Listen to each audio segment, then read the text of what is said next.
todas y todos. Gracias por haberse quedado a lo largo de esta ponencia. Como bien lo anunció Pedro, un poco me voy a centrar en analizar el tema de los estados queer, ¿cierto? Que resulta también un poco complicado definir todavía si es que un estado se considera o realmente se le conoce como queer o no desde su precepto legal, jurídico, y asimismo un poco la dinámica que ha tenido el matrimonio civil igualitario alrededor del mundo, ¿no? Básicamente con 15 países donde al momento contamos con la legalidad, el reconocimiento de este derecho, ¿no? Y al final pues también haremos una pequeña analogía entre el matrimonio civil igualitario versus otros mecanismos que han implementado algunos países en distintas partes del mundo y un poco buscan equiparar el nivel de derechos al nivel de matrimonio civil igualitario. El tema de la unión de hecho en el Ecuador, por ejemplo, como bien lo expliqué por ahí al principio, es uno de esos mecanismos que alguna gente lo considera homólogo, ¿no es cierto?, o un sinónimo si se quiere. Bueno, antes de empezar ya en la ponencia y entrar en materia, es importante hacer un poco un recuento, ¿no es cierto?, de cómo ha evolucionado tanto el concepto del matrimonio igualitario, el matrimonio en sí, cuanto la definición que desde algunos espacios, inclusive científicos, ¿no es cierto?, contamos al momento y están ya puestos sobre la palestra académica. Por un lado es importante mencionar que en 1700, por ejemplo, en la mayor parte del mundo, el matrimonio era solo reconocido para la etnia caucásica, ¿no? O sea, era inconcebible, por ejemplo, que alguien de etnia afrodescendiente o indígena, peor hablemos de un mestizaje, ¿no es cierto?, pueda acceder a este tipo de derecho, que ya era una institución en ese entonces. Asimismo, en 1940, una ruptura paradigmática, asimismo, ¿no es cierto?, en la Alemania nazi, se reconocía el matrimonio solamente para los alemanes. Era inconcebible, por ejemplo, pensar en un judío o una judía que se pueda casar con un alemán o una alemana. Y peor aún, el tema de la institucionalidad de matrimonio entre parejas de mismo sexo. Antes de pasar al 2008 y el nuevo siglo y tal, es importante también mencionar que, si bien es cierto, la materia de análisis de este coloquio, esta ponencia es matrimonio civil igualitario, hay también algunos antecedentes interesantes en torno al matrimonio católico igualitario, ¿no? Algunos datos que existen inclusive bajo secreto de la Iglesia Católica, en donde se evidencia, ¿no es cierto?, que desde el papado, ¿no es cierto?, en 1600, etcétera, ya se hablaba de matrimonio entre parejas del mismo sexo, ¿no?, específicamente hombres, lamentablemente, únicamente hombres, digámoslo así, porque siempre la mujer sabemos que ha sido retirada de un montón de derechos, incluyendo el tema del acceso al matrimonio. Entonces hay fotografías, por ejemplo, de San Agustín, ¿no es cierto?, junto con algunos hombres que se vestían de diferente forma, ¿no es cierto?, que básicamente demuestran este inicio ya de matrimonio católico igualitario, ¿no? Pero bueno, lo que nos trae a colación aquí es el tema del matrimonio civil. Un poco ya en el nuevo siglo, ¿no es cierto?, en el 2008, en el Ecuador, se puede decir que hay un avance a través de un retroceso, también está sobre la palestra y tema de debate, ¿no es cierto?, el reconocer la unión de hecho entre parejas del mismo sexo. ¿Por qué esto se puede decir que es un retroceso? Porque en la Constitución del 98 no había distinción de género o de sexo para el matrimonio, simplemente decía el matrimonio es la unión entre dos personas, ¿no? Ahora tenemos el artículo 67, como bien lo decía Bernie, que te dice el matrimonio es la unión entre parejas de diferente sexo, ¿no?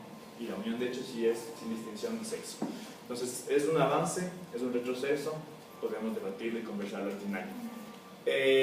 El 2010 es básicamente cuando ya empieza la corriente del matrimonio civil igualitario alrededor del mundo a tomar fuerza con algunos países.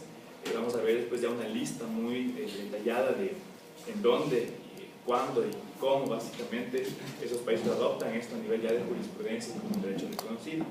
Y ya para pasar a datos, ¿no es cierto?, de por qué el matrimonio es importante, aparte del papel que se firma, que ya es un contrato social, una construcción social, ¿cuál es un poco la implicación tanto psicológica cuanto a nivel de bienestar en un círculo, en un núcleo familiar, que está un poco respaldado por algunas instancias académicas? Por ejemplo, la Asociación de Psicología Norteamericana hizo un estudio muy interesante publicado en el 2010, ¿no es cierto?, que te dice que las personas que viven bajo un contexto de matrimonio más que solo unión de hecho, si se quiere, tienen mayor bienestar físico, tienen un cuidado mutuo, mayor compromiso, afianzas los lazos filiales en este caso, hay una mayor estabilidad económica, ¿no es cierto?, y por lo tanto hay un mayor bienestar psicológico para los progenitores.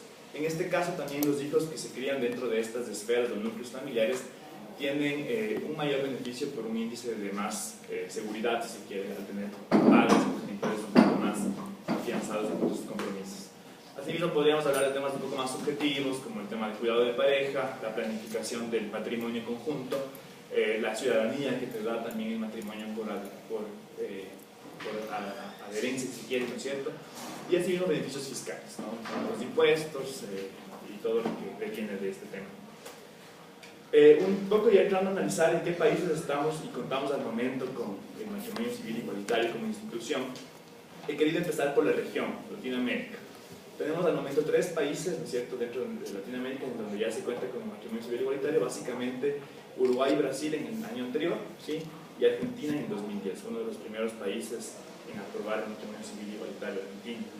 El primer país a nivel mundial, como ustedes pueden ver en esta tabla, es Países Bajos, en el 2000, cuando básicamente emiten la sentencia favorable, pero entra en rigor o en efectividad, si se quiere, a partir del 2001, ¿no? Se demora como un año en aplicarse realmente esta ley. No me voy a detener básicamente en analizar todos y darles lectura, como ustedes pueden ver, son casi 15 países, pero un poco la evolución del matrimonio civil igualitario dataría desde el 2000 alrededor del mundo, y como pueden ver toma mucha fuerza en el 2010, ¿no es cierto?, y es una variación entre los distintos países. Analizar cómo se da el matrimonio civil igualitario dentro de cada país, nos podríamos detener un montón para ver las particularidades, pero sí quiero al final mencionar un par de cosas, de dinámicas muy similares entre países, ¿no?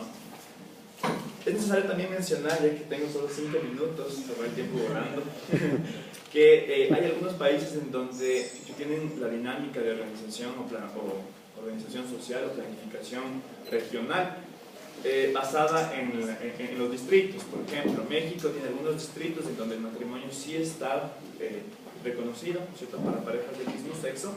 La misma particularidad, por ejemplo, en Inglaterra, en Estados Unidos también. Un caso bastante sui genérico es el tema de Israel, donde internamente no reconocen matrimonio civil igualitario.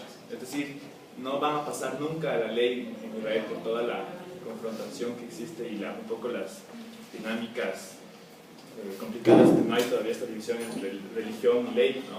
Pero sí reconocen matrimonios que se hayan firmado en otras partes del mundo a las personas que viven en Israel. Es decir, si es que yo, como israelita, me casé con mi pareja canadiense, ¿no es cierto?, en Canadá, y tengo el matrimonio de papel, en Israel puedo gozar de ciertos derechos, no la totalidad, ¿sí?, como una pareja heterosexual que contraiga matrimonio. Entonces es un caso bastante particular. Bueno, como también lo mencionamos hace un momento, hay algunas partes de Estados Unidos, algunos estados, ¿no?, que a partir del 2004 ya reconocen el matrimonio civil igualitario. Y asimismo hay que ya empezar a un poco hacer esta analogía, aparte del matrimonio, qué otras variaciones nosotros podemos encontrar a nivel mundial. En el caso del Ecuador, como vimos, hay la unión de hecho, ¿no?, y hay algunos países, en una lista un poco más extensa, afortunadamente, que un poco equipara la unión de hecho con, que nosotros le llamamos acá, con otros términos, como es el tema de sociedad y convivencia, acto civil de solidaridad, compañería doméstica, compañera civil, y bueno, un montón de cosas más que están ahí escritas, ¿no?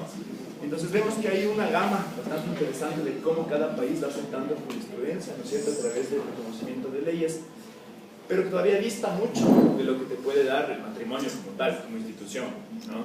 Como vimos en el caso del Ecuador, a pesar de que contemos con la unión de hecho desde el 2008, no podemos ni siquiera equiparar o homologar los derechos que podríamos acceder a tener matrimonio. Primero por el tema de costos, después por el tema de tiempo que te tarda hacer los trámites y un montón de justificativos más que podríamos también discutirlos al final. Esto igual son un poco más de datos en torno al tema. Y he querido también ejemplificar en este caso el tema de Colombia, de cómo un poco desde la lucha social, ¿no es cierto?, están tratando de aprobar el matrimonio civil igualitario, pero está en un punto bastante álgido al momento, es decir, muy estancado. Si bien es cierto, tiene la unión libre, o la unión de hecho para nosotros desde el 2007, igual después de 2 años de haber convivido, en el 2011 la Corte Constitucional el precedente de que el Congreso tenga que aprobar una alternativa de matrimonio civil igualitario que ofrezca los mismos derechos antes del 2013. Gracias.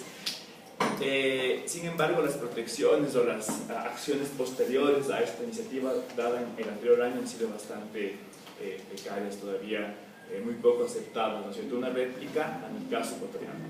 Empezamos en el 2008 con la Unión de Hecho, tenemos el 2013 el tema de la estrategia de matrimonio civil igualitario que engloba tanto la parte jurídica cuanto el tema comunicacional y una estrategia política mucho más amplia. Pero al mismo estamos en un punto alto, no contamos todavía con dictámenes favorables que permitan ya pasar y dar vuelta a la página, ¿no? Finalmente, ya para cerrar mi intervención y no alargarme más, sí quería comentar el tema de sí, hacer un poco preguntas para el debate, ¿no es cierto? ¿Qué concebimos un poco con un Estado queer? ¿No? O sea, es decir, si hablamos de un Estado queer, ¿a qué nos referimos? ¿A un Estado que reconozca el matrimonio civil igualitario únicamente? ¿O un Estado que deconstruya el patriarcado? Todavía vemos que hay rasgos interesantes en algunas partes del mundo, pero todavía no del todo.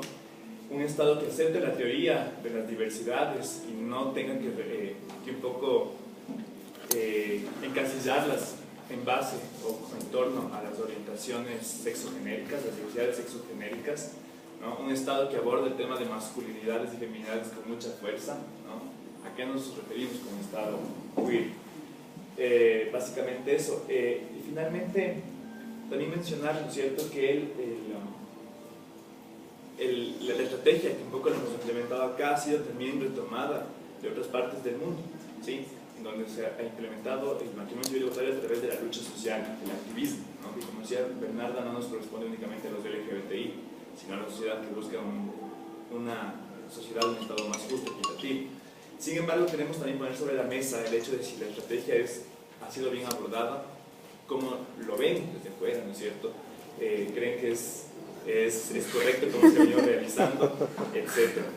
Y mencionar solamente 2 segundos más, que si hay estados que no se han basado en el reconocimiento del matrimonio civil igualitario por las luchas sociales, sino más bien por una, no sé si llamarla condición, o tal vez un reconocimiento directamente de las instancias públicas, ¿no es cierto?, de los distintos estamentos gubernamentales, como es el caso de Uruguay, por ejemplo. No ha habido una corriente tan fuerte de activismo que impulse este tema y que sea una estrategia larguísima de años, sino más bien un reconocimiento de algunos políticos.